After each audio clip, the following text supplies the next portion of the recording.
Hey, I'm good. I'm good. Thank you for meeting me. My pleasure. Thank you for coming here on this computer and talking to me through our cameras and our speakers. No problem. We met years and years ago at a Comic-Con, but you meet so many people, so I know you would never remember that. But yeah. Well, yeah, at Comic Cons, there's so many people at Yeah. those that it becomes like, yeah, Yeah. I know it's crazy. unless you came and like assaulted me or something, it Oh no. Never, never that. I don't want to end up in jail. Oh I'm too wait, can I? Yeah, and if you do want me to remember you, please don't assault me. yeah, There's other ways. yeah. Um, Don't put that out there. Sing a song. I guess that would do it. Like, all Yeah. right, I'm causing problems. Let's Yeah. just go with this. How are you? I'm good. How are you about the final season of your show? Right? Yeah, I'm looking forward to people being able to see this. Yeah, it looks so much fun and interesting. So, how has your character changed throughout throughout the whole run of the series? He has grown so much or devolved so much. I don't know. He's revealed himself. He starts out as a very kind, seeming person talking to a child, and he's the guy who's figured everything out. He's this benevolent creator, which I think, we can see that in life that there are these people who are, inventors or really smart rich people who do things, and they say, hey, I got it figured out, and they're really nice. And then when things start to get desperate, things don't always go their way, and you start to see that their decision making is rooted in really bad thinking or bad theology. I don't know. Cadmus, bel there's a theme within the show that I love very much about there is no them, there's only us, and I think that is such a really great message in all the things that message exists in. But here, Cadmus doesn't believe that. He only thinks of us, humans, our species, and he's looking to keep our species going, and at the expense of all the aliens around, which is problematic. Yeah, very problematic.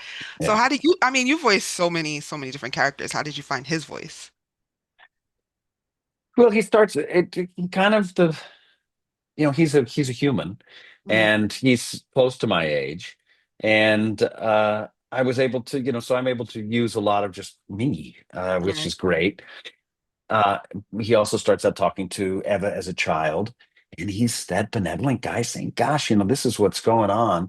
And then he's also a politician, so it's sort of that false thing where you're not really speaking from the heart. You sort of have this facade that's out in front of you that keeps people at bay, but as things go wrong, his emotions creep in, and that became, in season two, and then in season three, you get to sort of hear who he really is. Yeah. Probably easier to voice than, a chicken. There's more opportunity to express specific thought, definitely. Yeah.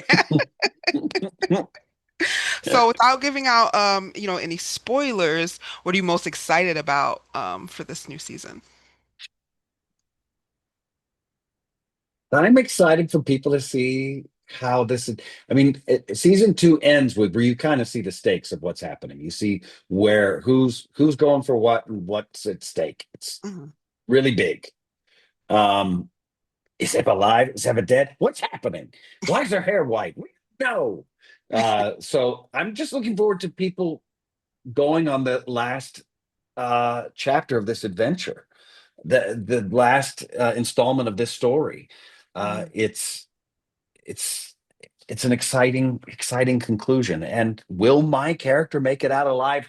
Don't know, but stay tuned and watch. Yes, stay tuned. Well, I've been talking to your castmates all week, and I was like, we could bring this back as maybe a movie. Someone said a video game. So what Oh would yeah, like?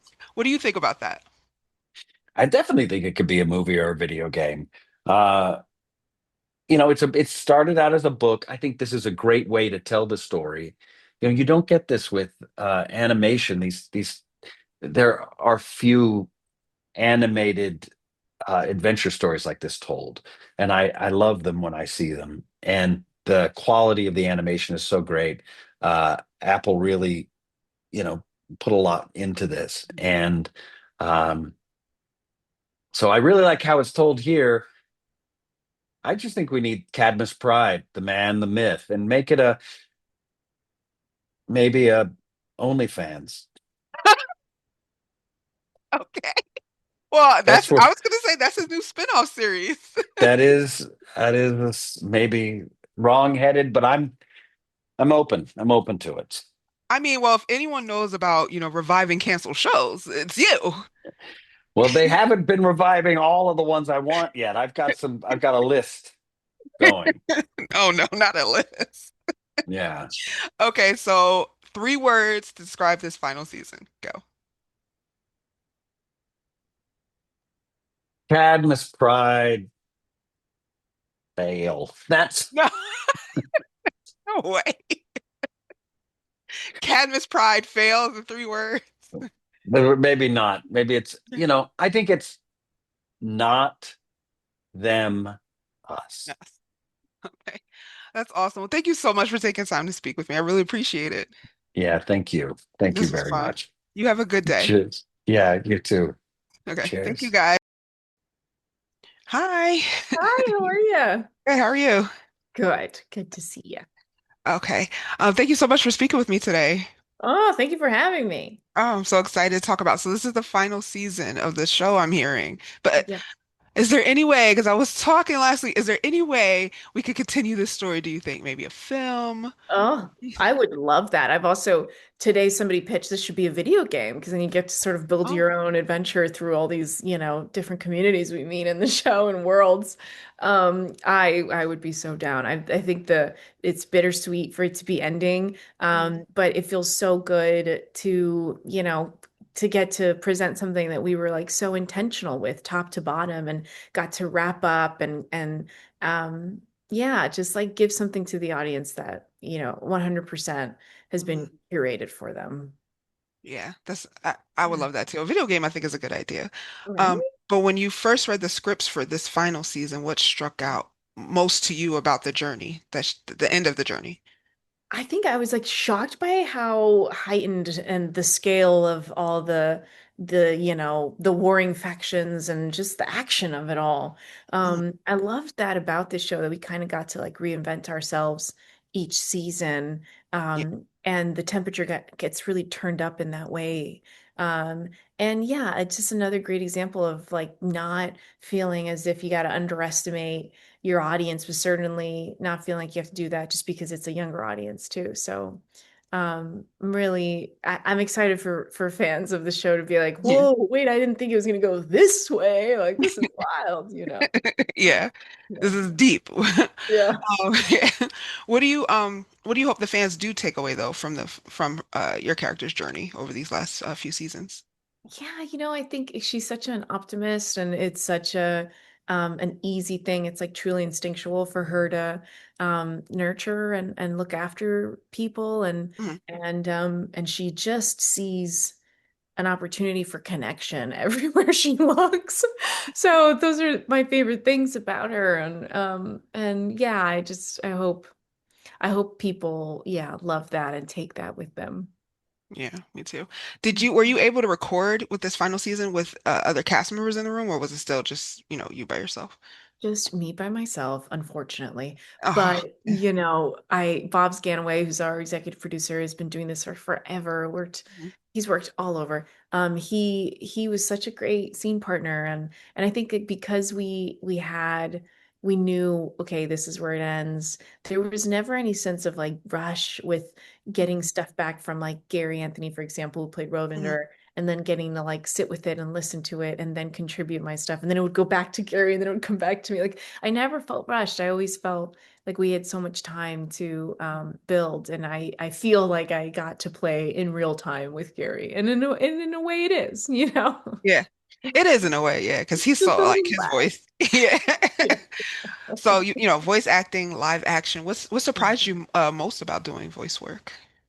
Oh man, I mean the stamina. I underestimated that. I was like going into records, in like street clothes and in like flat bottom shoes. And, I quickly was like, okay, I need sneakers. Like my shin splints are acting up. Like you're moving around. Yeah, physically my vocal cords keeping up with me. It's a wild thing. You think like, oh, it's just the voice, but the voice will betray you. It can hear whether you're head to toe engaged and believing what you're saying and doing. And so, yeah, I learned that quick. That's so funny. I feel like if I ever done voice work, I would be like, don't sneeze, don't sneeze, don't sneeze. And then I start sneezing. Yes. One time I was in the middle of a recording, when you like unintentionally you're like drinking water and it goes down the wrong okay, Oh that yeah. happened to me and I sounded like I was about to die. Like my body was like, that's it, three strikes, you're out. Like this is it, we're done. And you're so mic'd up and everybody's got headphones on. You're just like, I'm so sorry, coughing up a lung. Yeah, it was Mm. bad. That would be my worst nightmare. It was bad. Um, so you've been with this character for 3 seasons. How are you most alike? Oh man, that's a really great question. Besides the eyebrows, I think we are very alike in our optimism. Yeah, I'm definitely an optimist. And I'm also somebody who, wears their heart on their sleeve and I'm like very yeah, yeah, I think there's like a silliness and an excitableness about her that's very borrowed from Jeanine. Oh, I love that. So my final question, time goes by so fast, but if you could describe this final season in 3 words, what would it be? Oof. Epic, heart, and blonde because her hair changes. Blondes have more fun. I guess so. So that's what I hear. I don't, but thank you so much, Awesome. Thank you. So good to guys. chat.